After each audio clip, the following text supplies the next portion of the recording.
11th question है, उसमें बोला है कि एक फंक्शन है, लिखा है मैंने, और उसमें हमने एफ इनवर्स फाइंड करना है और एफ इनवर्स उसका भी इनवर्स एफ प्रूफ करना है, शो करना है। ठीक है, तो इनवर्स फाइंड करना है तो हम पहले फंक्शन मान लेते हैं, और वो फंक्शन क्या होगा, मान लेते हैं हम लेट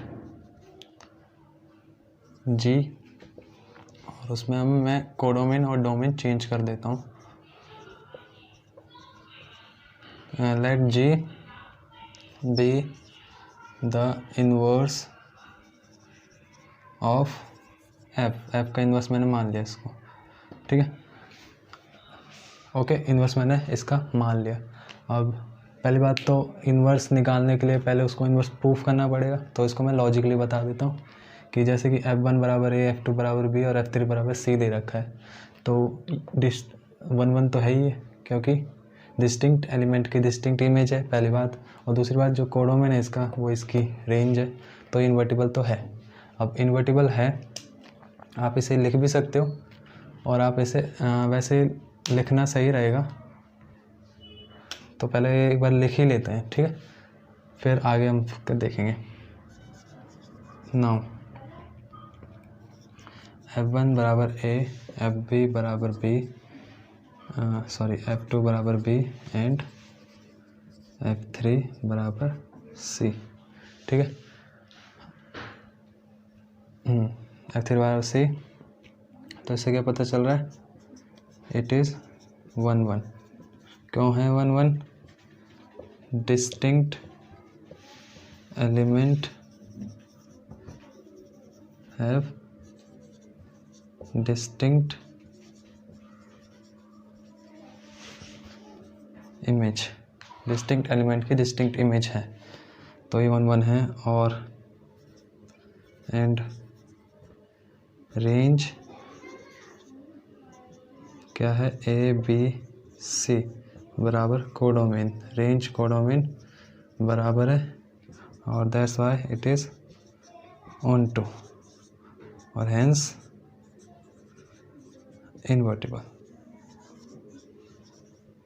और इसलिए ये इन्वर्टिबल है। और जो हमने फंक्शन माना है जी, वो उसका इन्वर्स है। ठीक है, and inverse is g function है जो कि ABC से होते हुए उसका कोडोमेन 1 2 3 है। ठीक है, ये तो हमने लिख दिया फंक्शन, और आगे जो इसमें लिखना हो, और जो f की जो वैल्यू है वो भी बदल जाएंगी। वो क्या हो जाएंगे, जब a पुट करेंगे 1 आएगा, जब b पुट करेंगे हमारा 2 आएगा, और जब c पुट करेंगे हमारा 3 आएगा, तो ये इसका इन्वर्स है। ठीक है, ऐसे इसका इन्वर्स हमने निकाल लिया, और इन्वर्स क्या आया हमारा, f इन्वर्स g आया है। ठीक है, ये भी आप लिख सकते हो, हमारा f इन्वर्स क्या आया, फंक्शन g, जो कि हमने माना। ठीक है, तो आप इसे नोट कर लीजिए। अब जैसा कि मैंने बताया आपको, हमारा f इन्वर्स क्या आया, g। अब हम क्या करते हैं, दोनों तरफ इन्वर्स ले लेते हैं फंक्शनों का,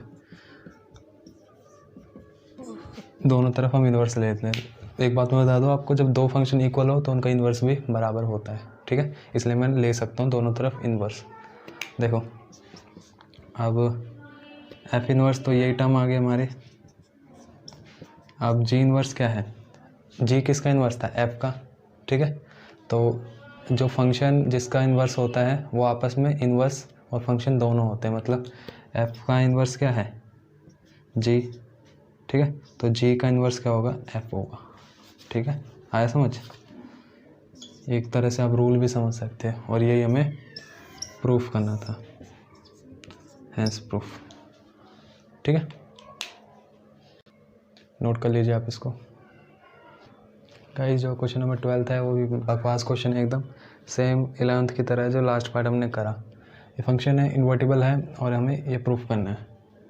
सॉरी, बाई नहीं है, f है, ये f है। ठीक है, तो हमने मान लिया कि g एक इन्वर्स है f का, तो f इन्वर्स बराबर g होगा, और हम दोनों तरफ फिर से एक काम करते हैं, इन्वर्स ले लेते हैं, और जैसे कि हमने माना g f का इन्वर्स है, तो g का इन्वर्स क्या होगा, f होगा। पिछले क्वेश्चन में मैंने आपको बता दिया, और यही हमारा हेंस प्रूफ हो गया। ठीक है, इतना सही था बस। गाइस क्वेश्चन नंबर 13 एक MCQ क्वेश्चन है। उसमें क्वेश्चन ये है और हमें चारों में से एक चूज़ करना है, तो हमें पहले एफ निकालना पड़ेगा। तो देखो इसका मतलब क्या होता है, सिंपली ये होता है इसका मतलब। अब f के अंदर ही हमें fx पुट करना है, मतलब fx के हमारा, अब ये हमें इसमें पुट करना है 3 माइनस एक्स की जगह पूरा पुट करना है 3 माइनस एक्स क्यूब की पावर 1/3 और उसका भी क्यूब है इसका, तो क्यूब और 1/3 तो बाहर है ही, तो ये तो इससे कट जाएगा। और 3 माइनस ये बाहर प्लस का, बाहर माइनस है तो अंदर वाला प्लस हो जाएगा, और इसका 1/3 आ ही रहा है, 3 से 3 गया, एक्स क्यूब बाहर 1/3 से मल्टीप्लाई हो ही रहा है तो x, तो इसका आंसर क्या आ जाएगा x, और c पार्ट करेक्ट है। ठीक है, तो c वाला पार्ट करेक्ट है। भाई जो 14th क्वेश्चन है वैसे तो अच्छा क्वेश्चन है बट MCQ वाला है, इसलिए हम इसको थोड़ा जल्दी करने की कोशिश करेंगे। इसमें निकालना इन्वर्स है और मैपिंग दे रखी है इसकी, मतलब जो फंक्शन होता है जो इन्वर्स है वो ये है। ठीक है, बट एक्चुअल में इन्वर्स क्या है वो तो हमें निकालना है, तो निकालते हैं। तो पहले इसको प्रूफ करना पड़ेगा 1 on 2 और देन उसको फिर रखना पड़ेगा।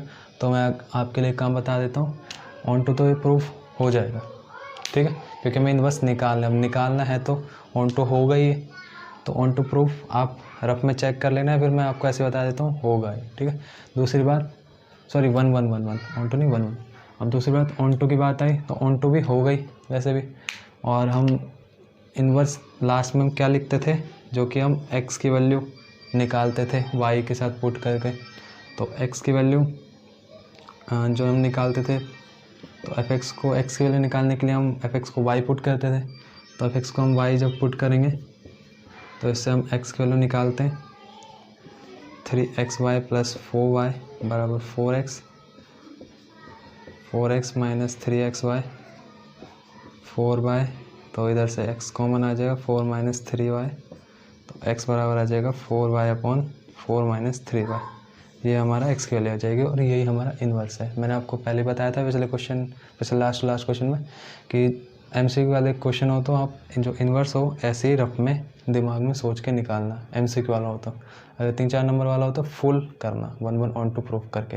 ठीक है, तो इसका कौन सा पार्ट है ये, 4/3 - 4y, 4/4 - 3y, तो b वाला, और इसको आप लास्ट में ऐसे लिखते थे हम फंक्शन बनाकर,